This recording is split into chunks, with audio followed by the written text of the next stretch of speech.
Hi everyone, welcome back to the channel. In this video, I will be explaining problem A, that is chess for 3 from code forces round 945. Okay. तो दोस्तों problem statement काफ़ी simple सी है. Problem statement क्या कहता है? There are 3 friends gather together to play a game of chess together. Okay, 3 दोस्त हैं, चेस खेल रहे हैं. Fine. In every game 2 of them play against each other. Okay, तो कोई 2 बंदे जो हैं एक टाइम पे एक साथ खेलते हैं. And the winner out of the 2 will get 2 points while the loser will get 0 point. Okay, and in case of draw both player will get each 1 point each. Fine. And also they have given here that a single player can play any number of times, any non-negative number of times.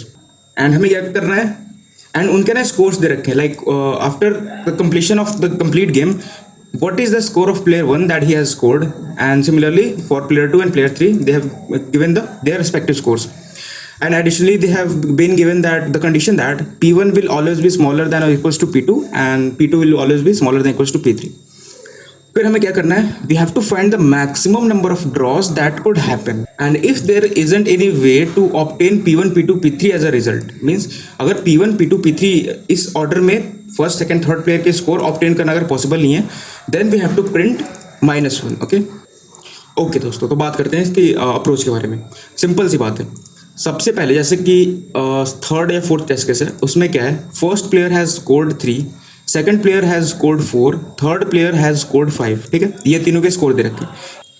अब देखो game चलेगा कैसे. इसमें ना जैसे कि score जो है वो 30 तक दे रखा है एटमोस्ट. स्कोर की जो मैक्सिमम वैल्यू है, the upper limit on P1 P2 P3 is 30.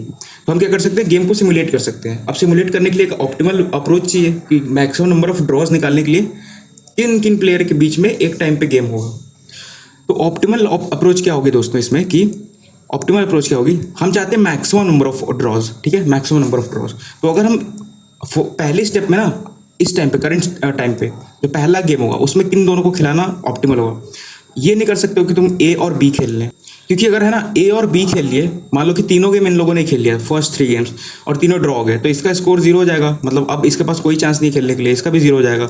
और इसके पास पूरे 5 है, तो हमारे पास सिर्फ 3 स्कोर मिलेगा. तो ऐसे क्या होगा ना कि इसका जो तो ऐसे क्या होगा ना कि ये 5 जो है ना वेस्ट जा रहा है, इसका हम यूटिलाइज नहीं कर पा रहे हैं. तो एक टाइम पे ऑप्टिमल स्ट्रेटजी ये होगी गेम खिलाने की कि जिनके पास सबसे ज़्यादा स्कोर है उनको खिलाओ पहले, ताकि उनका पॉइंट कम हो. ठीक, तो इस टाइम पे फर्स्ट गेम में अभी किसके पास सबसे ज़्यादा स्कोर है, 5 के पास, और दूसरा सेकंड मैक्सिमम स्कोर कौन सा है, 4. तो अभी बी और सी गेम खेलेंगे, तो 1 होगा हमारा आंसर. ठीक है, एक ड्रॉ हो सकता है. अब 1 ड्रॉ हो गया तो इनका स्कोर कितना हो जाएगा, इसका 3 हो जाएगा एंड इसका 4 हो जाएगा. अब इस टाइम पे कौन से 2 प्लेयर हैं जिनके पास मैक्सिमम स्कोर है, you can say that okay 3 and 4 are having maximum scores. तो बोलेंगे ठीक है, एक और स्कोर ले लेते हैं हम आंसर में, मतलब एक और ड्रॉ हो गया एंड इनका स्कोर जो है 1 से घट जाएगा. मतलब इतने स्कोर हमने यूटिलाइज कर लिया है, ये 3 हो जाएगा. अब कौन से 2 प्लेयर है जिनका मैक्सिमम स्कोर है, A and C, means 3 and 3. तो अब ये जो है 2 हो जाएगा and this one will become 1, sorry this one will also become 2. तो एक और आंसर मिल गया हमें. फिर अब तो तीनों ही सेम है, तो कोई भी ले लो, लाइक ए और बी ले लिया मैंने. ठीक है, तो अब ये 1 हो जाएगा and this one will also become 1. तो एक और आंसर हो गया. फिर अब ये और ये वाले खेलेंगे, तो ये 0 हो गया एंड ये 1 हो गया, तो एक और आंसर मिल गया.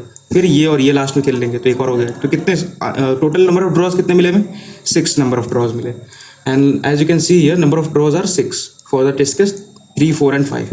ठीक है, तो आई होप कि आपको ये चीज़ समझ में आया होगा. तो हमें क्या करना है, एक या तो तुम एरे बना लो और उसमें एक टाइम पे 2 मैक्सिमम को लो, और फिर क्या करो कि उनका स्कोर 1 से घटा के एरे में पुश करके वापस से एरे को सॉर्ट कर दो. और else what you can do, एक प्रायोरिटी क्यू मेंटेन कर सकते हो आप. ठीक है, एक प्रायोरिटी क्यू मेंटेन कर लो जो कि बताएगा मैक्स हिप प्रायोरिटी क्यू है. ठीक है, ये मैक्स हिप प्रायोरिटी क्यू है.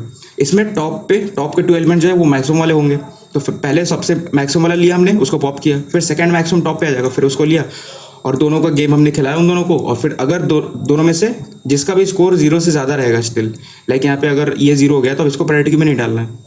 तो जो भी ग्रेटर दैन 0 है, लाइक ये पहले 3 था, ये 4 था. ठीक है, ये फर्स्ट 2 मैक्सिमम्स मिले हमें, तो अब ये 3 हो जाएगा एंड दिस विल बिकम 2. अब दोनों ही ग्रेटर दैन 0 है, मतलब अभी इनके पास दोनों के पास अभी चांस है खेलने के लिए, तो इन दोनों को हम प्रायोरिटी में डाल देंगे. अब मान लो ये 0 हो जाता और ये 3 रहता, तो हम इसको नहीं डालते, क्योंकि इसका कोई इसके पास चांस नहीं है, इसके सारे स्कोर जो है वो यूज़ हो चुके हैं. तो हम सिर्फ 3 को प्रायोरिटी में डालेंगे. In this manner you can simulate the game and find the answer. अब बच रही है -1 वाली कंडीशन. तो -1 कब होगा, देखो जब सारा गेम कंप्लीट हो चुका है तो हम चेक करेंगे क्या मेरा प्रायोरिटी क्यू एम्प्टी है या नहीं है. ठीक, एम्प्टी है या नहीं. अगर एम्प्टी है वो, और हाँ प्रायोरिटी क्यू में ना हमेशा जो है आपके 0 से ग्रेटर दैन वाले एलिमेंट्स होने चाहिए. अगर ए बी सी में से कोई भी जीरो है तो उसको प्रायोरिटी क्यू में इनिशियली नहीं डालना है, ठीक है। अब पूरे गेम कंप्लीट होने के बाद अगर मेरा प्रायोरिटी क्यू का साइज 1 है, मतलब एक कोई प्लेयर बच रहा है, ठीक, तो वो ऑड नहीं होना चाहिए। ऑड का क्या मतलब है, देखो अगर विन कर रहा है मतलब जीत रहा है प्लेयर तो उसको 2 स्कोर मिल रहा है, और ड्रॉ पे उसको 1 मिल रहा है, ठीक है। ड्रॉ होने पे सिर्फ 1 मिल रहा है। ये वाला है विन पे, और लूज पे 0, और ड्रॉ पे 1 मिल रहा है। तो अगर ऑड है इसका मतलब इसका किसी के साथ ड्रॉ हुआ होगा, और हमने क्या किया, सारे स्कोर पहले वाले प्लेयर्स के यूटिलाइज कर लिए हैं, दोनों प्लेयर के, तो ये 0-0 हो चुके हैं। मतलब इनको हमने किसी तरह गेम खेल खेल के ड्रॉ करा दिया है किसी तरीके से। अब ये एक बच रहा है और ये बोलता है कि ठीक है, इस मान लो कि एक बचा है प्रायोरिटी में, 1 बचा है, ठीक है 1। ये क्या बोलता है कि इसका किसी के साथ गेम ड्रॉ हुआ होगा तब इसका स्कोर 1 आया। अब इसका किसी के साथ ड्रॉ हुआ होगा तो उसका भी स्कोर 1 होना चाहिए ना, क्योंकि दोनों ड्रॉ होगा तो दोनों के बीच में होगा, जबकि इन दोनों का स्कोर 0-0 है। तो हम ये कह सकते हैं कि हमारा जो आंसर है वो एग्जिस्ट नहीं करता है, मतलब P1 P2 P3 will never be our answer in this particular condition. तो अगर प्रायोरिटी क्यू का साइज 1 है और वो ऑड है तब -1 करना है आपको, अदरवाइज इवन है तो कोई दिक्कत नहीं है। मान लो एक प्लेयर बचा, उसका स्कोर 4 है, ठीक है, उन दोनों इसके साथ इसका गेम करा दो एक बार तो वो जीत जाएगा, इसको 2 पॉइंट्स मिल जाएंगे। तो इवन है तो कोई दिक्कत नहीं, ठीक है। I hope it is clear. अब कोड की बात करें तो कोड सिंपल सा है। फर्स्ट ऑफ ऑल मैंने मैक्स से प्रायोरिटी क्यू लिया है, फिर ए बी सी इनपुट लिया है, फिर तीनों में से जो भी 0 से बड़े हैं उनको मैंने प्रायोरिटी क्यू में पुश कर दिया है। फिर मैं बोलता हूँ जब तक मेरा प्रायोरिटी क्यू का साइज 1 से बड़ा है, मतलब एटलीस्ट 2 प्लेयर्स चाहिए खेलने के लिए, तो जब तक 1 से साइज बड़ा है तब तक क्या करो, 2 टॉप वाले प्लेयर्स लो, ठीक है, फर्स्ट और सेकंड, और उनको गेम खिलाएंगे हम। फिर आंसर 1 हो जाएगा, मतलब 1 ड्रॉ मिल गया हमें, और फर्स्ट का स्कोर 1 से घट जाएगा और इसका भी 1 से घट जाएगा, क्योंकि दोनों के बीच ड्रॉ हुआ है, ओके, ठीक है। और अगर फर्स्ट जो है ग्रेटर दैन 0 है देन उसको भी प्रायोरिटी क्यू में डाल देंगे, सेकंड अगर 0 से बड़ा है तो उसको भी प्रायोरिटी क्यू में डाल देंगे, एंड फिर -1 वाली कंडीशन चेक कर लेंगे कि अगर प्रायोरिटी क्यू का साइज 0 से बड़ा है, देखो 1 ही होगा प्रायोरिटी क्यू का साइज हमेशा, क्योंकि प्रायोरिटी क्यू में ना हमेशा पॉजिटिव एलिमेंट्स रह रहे हैं। तो अगर 2 पॉजिटिव एलिमेंट्स हैं तो स्टिल हम इनके बीच में ना गेम खिला सकते हैं इनको। तो इससे हमें पता चल रहा है कि प्रायोरिटी क्यू का साइज हमेशा 1 ही होने वाला है, ठीक है, 1 होने वाला है।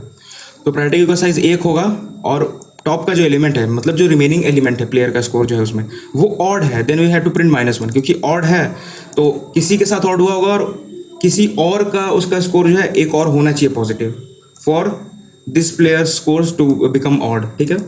ऐसा नहीं है तो -1 कर देना है, otherwise just print the number of drawers, okay. So this was all about problem A guys, this was a simple problem, बस जस्ट सिमुलेट करना था प्रोसेस को, ठीक है, कंस्ट्रेंट के हिसाब से। So thank you for watching this video.